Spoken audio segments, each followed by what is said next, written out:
For today's podcast, we're going to check in with Dr. Andy Owen, Director of EVSC Athletics and Talent Development. And that's something we're going to have you back on a future podcast, Dr. Owen, to talk about that. But today, our topic is kind of an update on winter sports. How are you today, sir? Doing great. Thank you. Good.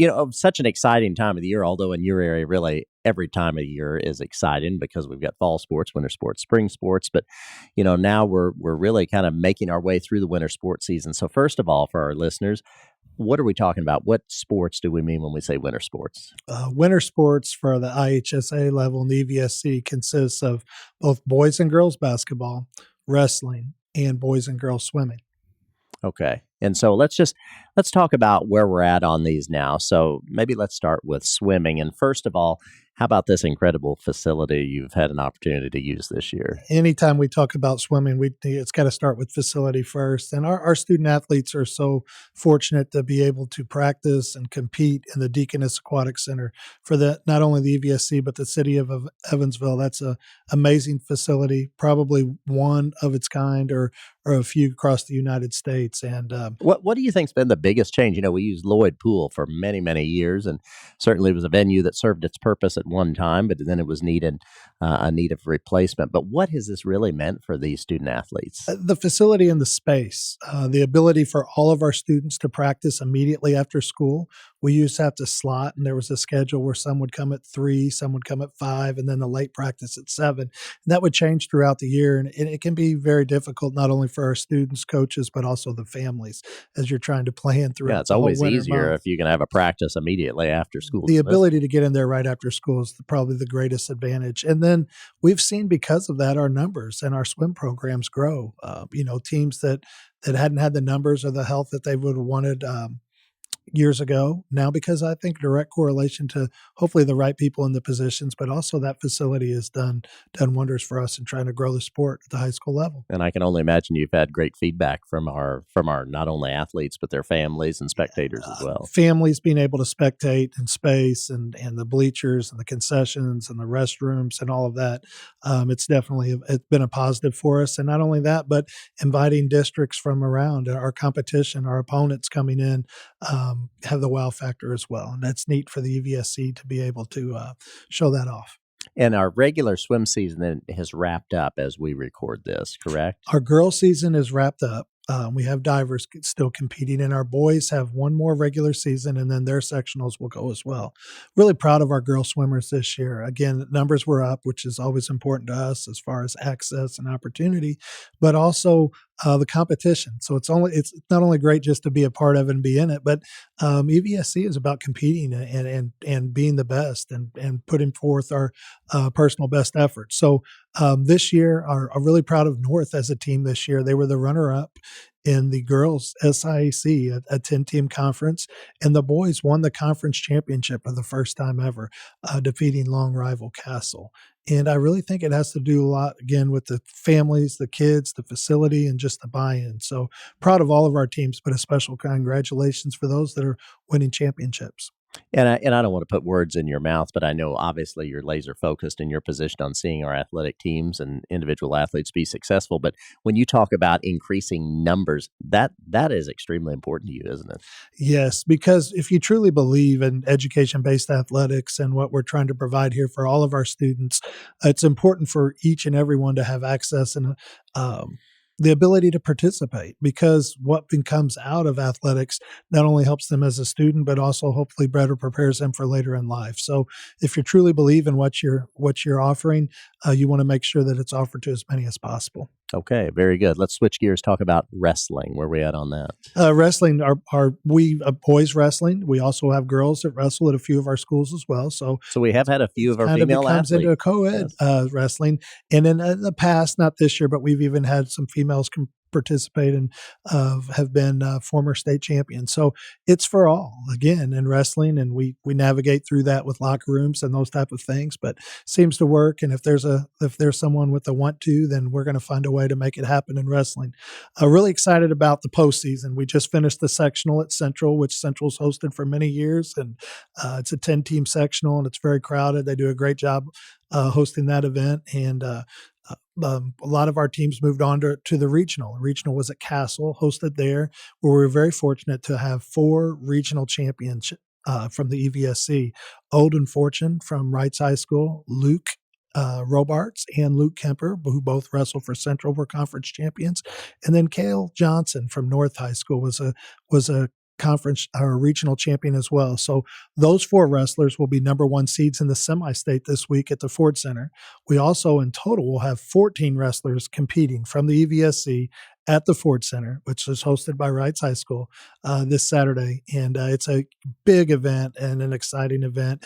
And one of the best events all year for the IHSAA that they host is here in Evansville at the Ford Center with our wrestling. Okay, great. Congratulations to all of those teams, all of those athletes. Incredible amount of preparation and work it takes, not for swimming and wrestling, 2 sports that you talk about conditioning.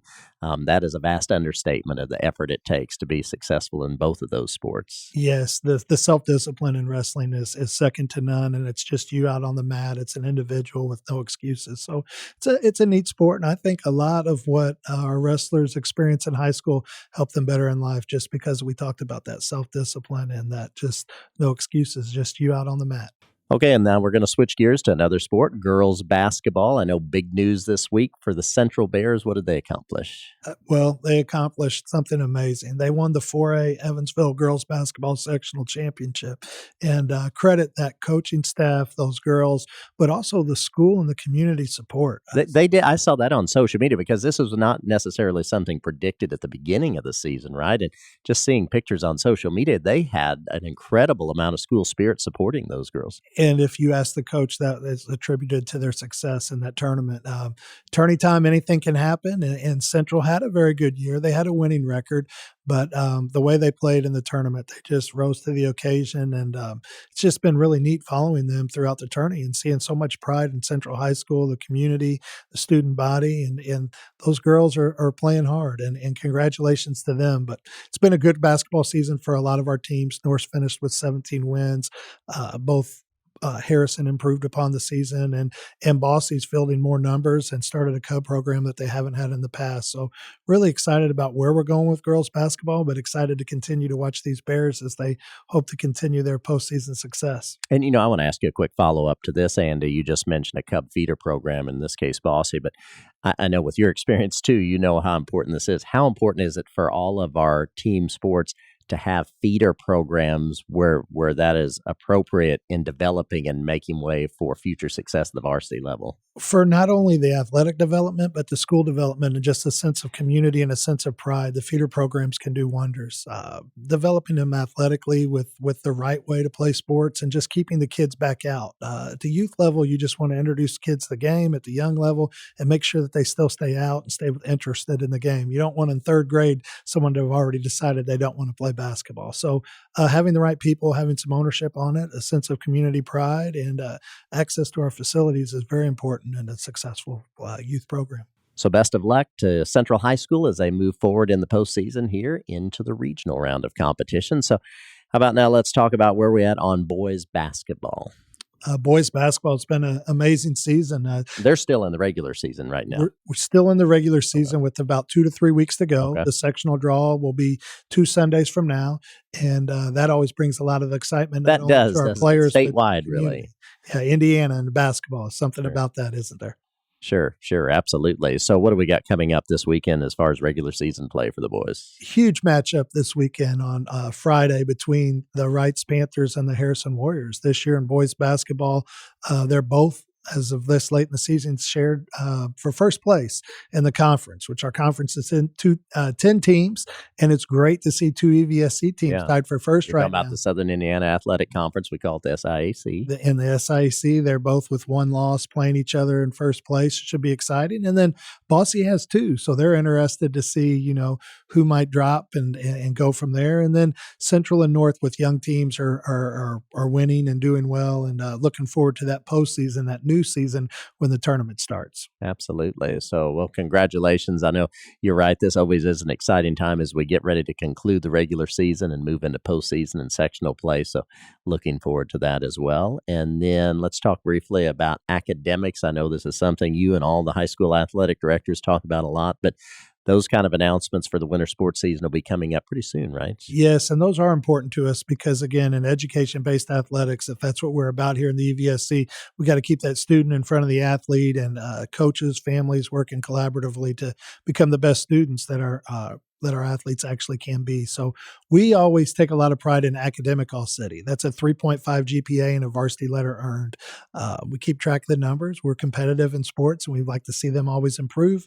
Those won't come out until the end of this grading period, so there's still some time. But kids can finish strong in academics, finish strong in their season, and that would be good for all of us. Getting it done on the court or the floor or the playing field and the classroom, as they say. So we do always have really great results with that. And I know that is something all of our schools and you do pay a lot of attention to. We do. And it's just not the school. It's the parent. It's the person at home. It's the student. It's that teacher within the classroom. So coaches, I think kids today have a better understanding of how important a quality education is, and they value that. And now with a little guidance from us and a little help, I think we've seen some improvements. Well, it's certainly been a great winter sports season. Still some more action to come, as you've just explained to us. And not too far, we're going to be looking down the road to spring sports season. That's always an exciting time because, for the most part, we're going to get outside then. Exactly. We're getting outdoors. But I would be remiss if I didn't mention how many community and fans and alumni have been back in the gyms. And I know for years we weren't able to do that. What a difference. And, it's almost a blur thing into the pandemic, but you're right that